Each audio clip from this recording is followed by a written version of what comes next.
Hello বন্ধুরা, আবার চলে এসেছে একটা নতুন ভিডিওর সাথে। আর আজকে শেয়ার করব একদম রসে ভরপুর গজার রেসিপি। এই রেসিপিটা কিন্তু খুব সহজেই আপনারা অনায়াসেই বানিয়ে নিতে পারবেন। তো চলো তার জন্য ভিডিওটা স্কিপ না করে দেখে নেওয়া যাক।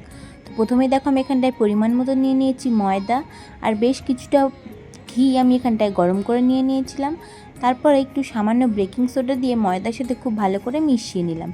এবারে সামান্য সামান্য করে জল দিয়ে ভালো করে ডোটাকে দেখো মাখিয়ে একদম রেডি করে নেব। একদম সফট একটা ডো তৈরি করে নেব, খুব বেশি শক্ত বা নরম হবে না। তো দেখো আমাদের ডো রেডি করা হয়ে গেছে। এটা এবার আমরা আধা ঘন্টার জন্য রেস্টে রেখে দিয়েছিলাম, আপনারা চাইলে 10 থেকে 15 মিনিট রাখলেও হবে।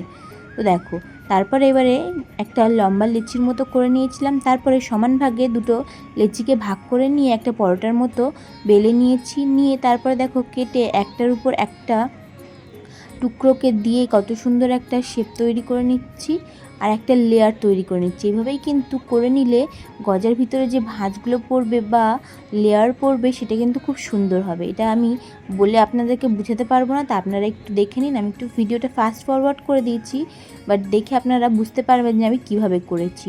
তো দেখো বেলে একদম রেডি করে নেওয়া হয়ে গিয়েছে। খুব পাতলা না, একটু মোটা করে বেলে নিয়েছি। তারপরে সাইডের কানাগুলো কেটে বাদ দিয়ে এবারে মাঝখান থেকে টুকরোগুলো করে নিলাম। এবারে গজার শেপে সুন্দর করে দেখো কেটে নিচ্ছি। আপনারা যেরকম শেপ করবেন, বড় ছোট, সেরকমভাবেই আপনারা আপনাদের মন মতো শেপ করে কেটে নিতে পারবেন। তো দেখো আমাদের গজাগুলো এখানটায় সবগুলো একে একে রেডি করে নিয়েছি। এভাবেই আমরা সবগুলোকেই করে নেব। তারপরে এবার এগুলোকে ভেজে নেওয়ার পালা। তার জন্য প্রথমেই কড়াইতে দিয়ে দিলাম রিফাইন্ড অয়েল। সামান্য 1 চামচ মতো ঘি দিয়েছি, যাতে সুন্দর একটা ঘিয়ের ঘ্রাণ এবং ফ্লেভার আসে। দেখো তেলটা যখন একদম উষ্ণ গরম হবে তখনই আমরা এই গজাগুলোকে দিয়ে দেব। দিয়ে একদম লো টু মিডিয়াম ফ্লেমেই ভাজতে হবে। আর দেখো দিতেই কত সুন্দর ফুলে উঠেছে। এবারে গজাগুলো যতক্ষণে ভাজছি ততক্ষণে আমরা চলো চিনির শিরাটাও করে নিই। তো এখানটা আমি 3 কাপ পরিমাণ চিনি এবং 3 কাপ পরিমাণ জল দিয়ে দিয়েছিলাম। তারপরে এলাচ এবং একটু ফুড কালার সামান্য দিয়ে ভালো করে দেখো শিরাটাকে তৈরি করে নিয়েছি। আর একদম নামানোর আগেই এখানটায় আমরা একটু লেবুর রস দিয়ে নামিয়ে নেব। তো আমাদের শিরা তো রেডি। দেখে দেখো আমাদের গজাগুলো একদম গোল্ডেন ব্রাউন হয়ে ফ্রাই করে নেওয়া হয়ে গিয়েছে।